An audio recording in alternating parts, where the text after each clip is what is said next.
मुद्दे क्या रहेंगे इस बार? मुद्दे तो एक तो सबसे बड़ा तो हिंदुत्व का ही है, दूसरा जो है ये भ्रष्टाचार का है, तीसरा ये जो भाई भतीजावाद या जाति बिरादरी वाली जो चल रही है राजनीति अब तक की, उस पे है, गुंडागिर्दी का है। ये सब चीज़ें हैं, यही मुद्दे हैं, यही पब्लिक को चाहिए। केवल बयानबाजी है। अखिलेश अपने करेल से ही जीत के दिखा दे पहले, तो मालूम पड़ जाएगा उनको। अखिलेश पूरी तरह से हार रहे हैं। देश धर्म का पालन करता है और राष्ट्र जो एक सुप्तावस्था में था आज जग रहा है, और इसीलिए मोदी और योगी दोनों को जनता तहे दिल से प्रेफरेंस देती है। चुनावी रण सज चुका है और प्रत्याशी पूरे दमखम के साथ में जनता को लुभाने में लगे हुए हैं। मैं समय विधानसभा 84 में मौजूद हूं और कुछ स्थानीय लोग मेरे साथ में मौजूद हैं। आइए इनसे जान लेते हैं कि उत्तर प्रदेश में जो मुख्यमंत्री हैं वो कौन बनेंगे और जो मुख्य समस्या है वो क्या है। मैं इधर से ही शुरुआत कर देता हूं कि उत्तर प्रदेश का जो सीएम है वो कौन बनेगा। सबकी इसमें कोई दोहराय नहीं, मुख्य आदित्यनाथ जी ही मुख्यमंत्री बनेंगे और भारी बहुमत से बीजेपी की सरकार यहाँ आ रही उत्तर प्रदेश में। और मथुरा की अगर आप पूछें तो मथुरा में श्रीकांत शर्मा भारी बहुमत से जीतेंगे। लेकिन जिस तरह से स्थानीय लोगों में विरोध देखने को मिल रहा है बीजेपी का, और गठबंधन भी इस बार हावी है पूरा। विरोध तो हमेशा ही रहता है, थोड़े बहुत तो विरोधी होने भी चाहिए, लेकिन बहुतायत ज़्यादातर जब वोट डालने जाएंगे तो बीजेपी में ही जाएंगे। देश हित में, राष्ट्र हित में, हिंदुत्व के पक्ष में बयार चल रही है और वही बयार कामयाब होगी, इसमें कोई संशय नहीं रहना चाहिए किसी को भी। लेकिन जिस तरह से गठबंधन हावी है और इस बार अखिलेश यादव ये कह रहे हैं कि भाई मेरे सपने में भगवान श्री कृष्ण आ रहे हैं और सत्ता में बैठने की बात कर रहे हैं। केवल बयानबाजी है। अखिलेश अपने करेल से ही जीत के दिखा दे पहले, तो मालूम पड़ जाएगा उनको। अखिलेश बुरी तरह से हार रहे हैं और बीजेपी पहले से 312 प्लस होगी। 312 प्लस होगी। रोजगार की अगर मैं बात करूं तो कितना रोजगार देने की जो बात कही गई थी, मुख्यमंत्री योगी ने बनने से पहले ये घोषणा की थी कि प्रतिवर्ष 1 करोड़ रोजगार हम देंगे। एक्चुअल में रोजगार के मुद्दे पर तो थोड़ा सा बीजेपी जो सरकार है बैकफुट पर है। एक्चुअल में क्या है कि 2-3 साल से जो कोरोना की जो समस्या आई है कि पूरा जो बजट है, पूरा बजट कोरोना का जो बजट था, जो बनाया था बीजेपी वालों ने या सरकार ने जो बजट बनाया था, पूरा 2-3 साल का जो बजट है कोरोना में पूरा चला गया। जो वैक्सीन की जो फ्री सुविधा हुई है और जो देश को मतलब आप समझिए कितने लोगों को बचाया है। मतलब वर्ल्ड में इस समय मोदी का और योगी का, वर्ल्ड में मोदी का तो इतना नाम है कि मतलब साइंटिस्टों ने यहाँ पर सबसे ज़्यादा विदेशों में भी लोगों को बचाया है। तो पूरी जो पैसा था, बजट था, वो कोरोना की वैक्सीन पर चला गया है। और नहीं तो रोजगार के समय पर, लेकिन ये भ्रष्टाचार भी कम हुआ है और लोगों में थोड़ी सी जागरूकता भी आई है। राष्ट्र हित के प्रति लोग जागरूक हुए हैं और हिंदूवादी लोग तो आ ही रहे हैं इस समय। लेकिन जिस तरह से मजबूत पकड़ बना रहा है गठबंधन और काफी जो भीड़ है रैलियों में देखने को मिली है, क्या पॉसिबल है कि योगी वापसी करेंगे? एक्चुअल में मैं कई क्षेत्रों में गया हूँ, तो जिस लोगों के पास जाते हैं, हम विधायकों के पास जाते हैं जो चुनाव लड़ रहे हैं इस समय पर, तो लोग तो ये कि भीड़ इकट्ठा होने के लिए सबको बुला लेते हैं। मैं बसपा की इसमें भी गया, मैं सपा की में भी गया, लेकिन अंत में जो वोट जाता है वो बीजेपी के लिए ही जाएगा। लेकिन जिस तरह से महंगाई की दरें लगातार वृद्धि कर रही हैं, चाहे वो रसोई गैस ले लीजिए या किचन से संबंधित सामान ले लीजिए, वो क्या चुनाव पर फर्क डालेगा? नहीं, कोई फर्क नहीं है इसका। महंगाई तो समय के हिसाब से बढ़ रही है, लोगों की तो तनख्वाह भी बढ़ रही है। हाँ, थोड़ा सा ये है कि कोरोना की वजह से ये दिक्कत आई है, जो लॉकडाउन चला इसमें दिक्कत आई है। नहीं, गवर्नमेंट सर्वेंट देख लीजिए आप, कोई आदमी देख लीजिए, कहीं कोई दिक्कत ऐसी नहीं आई है। मेरे साथ में कुछ बुजुर्ग भी मौजूद हैं, मैं इनसे भी जान लेता हूं। जिस तरह से 2022 का चुनाव है उसे किस नज़रिए से आप देखते हैं और उत्तर प्रदेश का सीएम कौन होगा? योगी होंगे, इसमें तो कोई दोहराई ही नहीं है। और नज़रिया है, पॉजिटिव है, कोई ऐसी दिक्कत नहीं है। बीजेपी जो पूर्ण बहुमत के साथ आएगी। मुद्दे क्या रहेंगे इस बार? मुद्दे तो एक तो सबसे बड़ा तो हिंदुत्व का ही है, दूसरा जो है ये भ्रष्टाचार का है, तीसरा ये जो भाई भतीजावाद या जाति बिरादरी वाली जो चल रही है राजनीति अब तक की, उस पे है, गुंडागिर्दी का है। ये सब चीज़ें हैं, यही मुद्दे हैं, यही पब्लिक को चाहिए। लेकिन जिस तरह से गठबंधन की पकड़ मजबूत होती जा रही है, क्या लगता है वापसी हो पाएगी सत्ता में? नहीं नहीं, गठबंधन की कोई पकड़ मजबूत नहीं है, कहीं भी मजबूत नहीं है। गठबंधन ही नहीं है तो मजबूत क्या होगी, पकड़ क्या होगी? गठबंधन कहाँ है? आरएलडी और सपा का है, अब मायावती ने भी सपोर्ट कर दिया है। नहीं, वो सपोर्ट करना वो तो मजबूरी है कि भाई सपोर्ट कर दिया है कि एक मतलब उनके खिलाफ वो बनाना है उनको तो टेम्पो, लेकिन ऐसा कुछ है नहीं। चाचा, आपने भी सरकारों को आते जाते देखा होगा, उत्तर प्रदेश में किसकी सरकार चाहते हैं? योगी की। क्यों? अरे भैया, गुंडागिरी खत्म, सब चीज़ खत्म हो रही है, भ्रष्टाचार खत्म। यहाँ बहन जो बहन बेटी डो रही, परेशानी निकले नहीं। आप बहन बेटी चाहे डो रहे, चाहे निकल रही हैं। आप कह रहे हैं भ्रष्टाचार खत्म, लेकिन विपक्ष कह रहा है भ्रष्टाचार दोगुना हो गया है। उनके ज़माने में हुआ था, अब नहीं है। उनके ज़माने में था, और आगे अगर वो सरकार आई तो फिर होगा ज़्यादा। अच्छा, मैं महंगाई को लेकर अगर बात करूं आपसे, तो महंगाई पिछली सरकार में और इस सरकार में कितना आपको फर्क नजर आता है? भैया कोई फर्क नहीं है, महंगाई है, महंगाई के हिसाब से है। हर चीज़ हर साल महंगी होती है। हम आप समय के हम आप देखते हैं बच्चापन से अब तक हर साल हमने हर महंगाई देखी है, हर शासन में देखी है। कोई महंगाई नहीं है, और महंगाई हो तो क्या फ़र्क पड़ रहा है?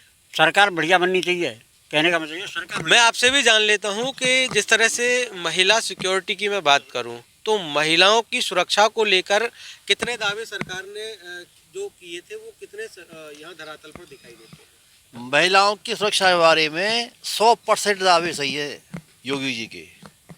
जो गुंडे हैं उनमें खौफ है, बदमाश हैं उनका पलायन हो चुका है, और आगे आने वाले समय में अगर योगी जी द्वारा आते हैं तो इस प्रदेश की नहीं, इसकी होड़ में और प्रदेश भी गुंडागिरी खत्म करने के लिए आगे आएंगे। लेकिन जिस तरह से बीजेपी में मंत्री लगातार छोड़ के जा रहे हैं, अन्य दलों को वो पकड़ रहे हैं, तो क्या लगता है कि बीजेपी इस बार कमजोर नहीं होगी? उससे कोई फर्क नहीं पड़ेगा।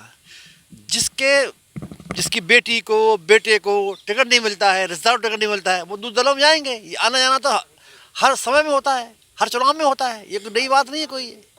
जिसका स्वार्थ सही देगा वो दूसरी पार्टी में जाएगा। लेकिन अगर मैं मुद्दों की बात करूं, तो मुद्दे इस बार क्या होने वाले हैं?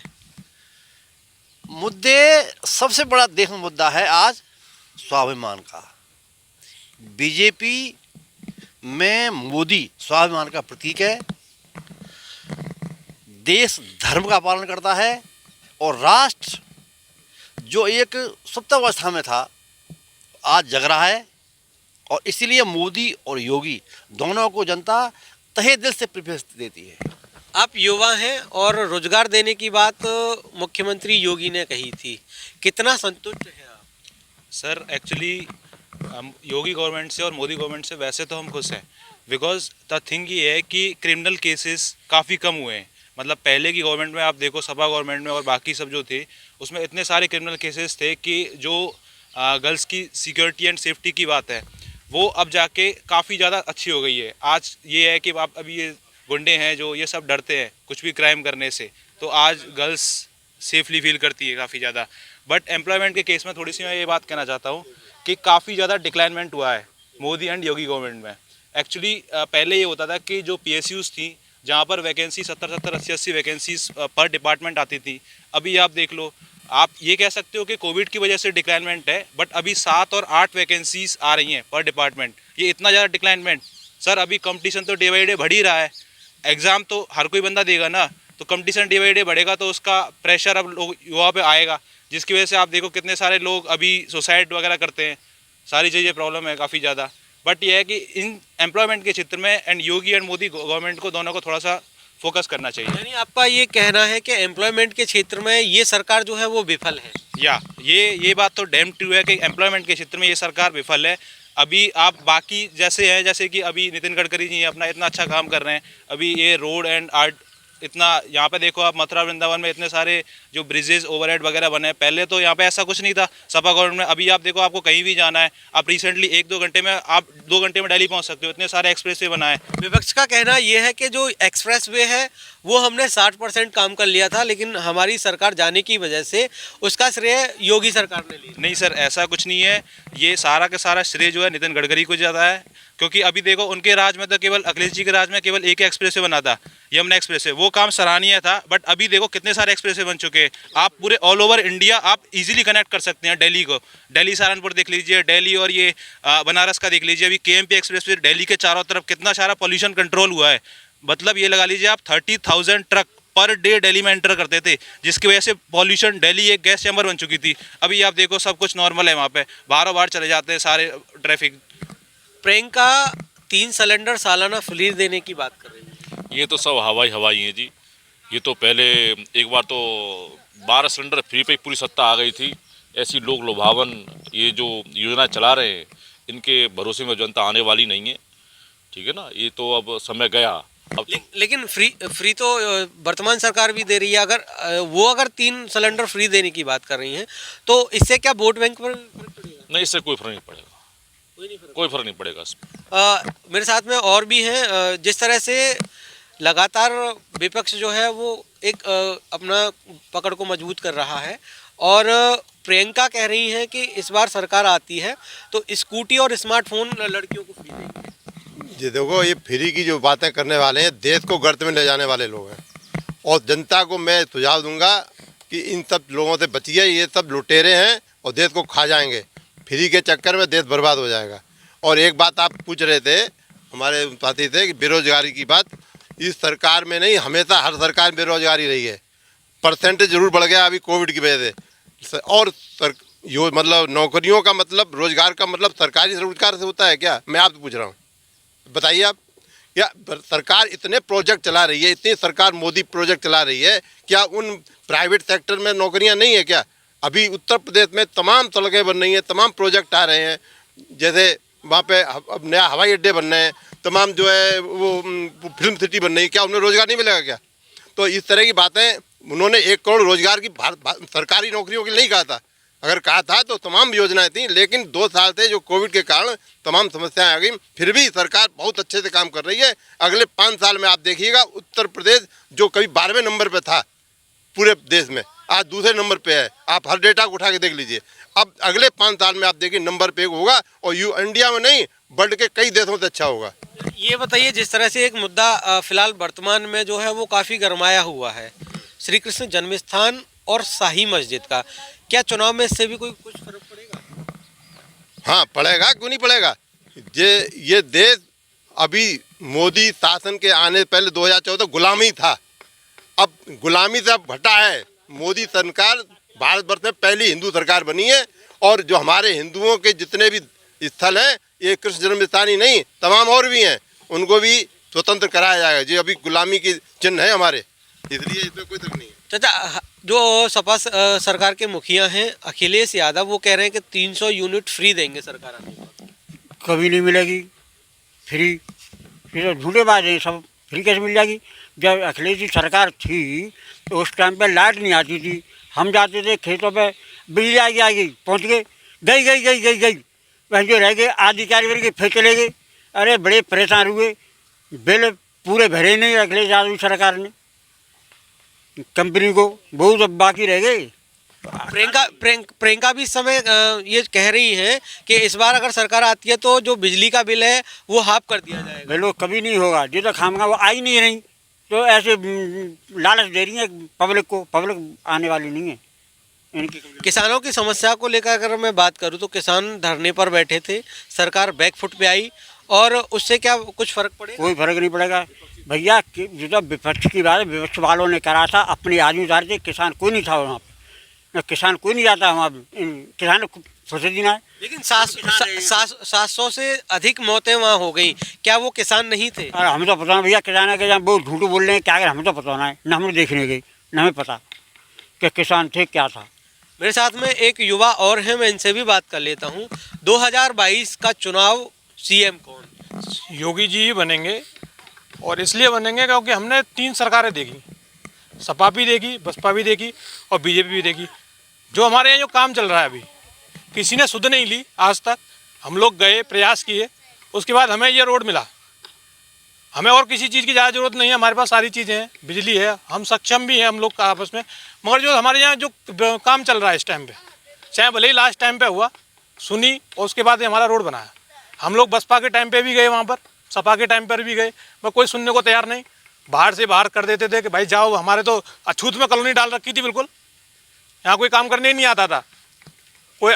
और आज के टाइम पे हम लोग गए, प्रयास किया, प्रयास तो हम लोगों का ही है, सब लोगों का, तो इसलिए हम तो चाहते हैं कि बीजेपी दोबारा से आए। लेकिन जिस तरह से अनएम्प्लॉयमेंट की बात अभी कही गई कि रोजगार देने में सरकार बिल्कुल विफल रही, उसे लेकर क्या नजरिया है? देखिए सर, रोजगार तो योग्यता के ऊपर ही मिलेगा, ठीक है।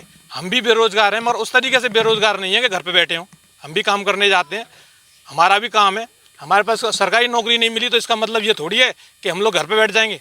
आप भी तो काम कर रहे हो प्राइवेट में, आप लोग भी पत्रकारिता कर रहे हैं, ये सारे काम कर रहे हैं, तो ये एम्प्लॉयमेंट नहीं है? आप बताइए, कोशिश तो की जाती है ना। आप ये कहो कि सरकारी नौकरी के जरिए ही एम्प्लॉयमेंट पैदा किया जाए, तो ऐसा तो नहीं हो सकता। आज मेरी कंपनी में 25 लोग हैं, मैं 25 लोगों को काम दे रहा हूँ ना, प्राइवेट में भी दे रहा हूँ, भले ही 25 लोगों को काम दे रहा हूँ। आप लोग भी काम कर रहे हो तो 2 लोग कर रहे हो ना मिलके किसी जरिए से। आप बताएं, एम्प्लॉयमेंट ये नहीं है तो एम्प्लॉयमेंट क्या होता है? या तो आदमी योग्य होना चाहिए। भाई सरकारी नौकरी तो उसे चाहिए कि कुर्सी तोड़ने के लिए सरकारी नौकरी चाहिए। भाई अभी मैं तैयार हो गया सुबह से, कहीं ना कहीं तो जाऊँगा, कहीं ना कहीं तो कोई ना कोई काम करूँगा।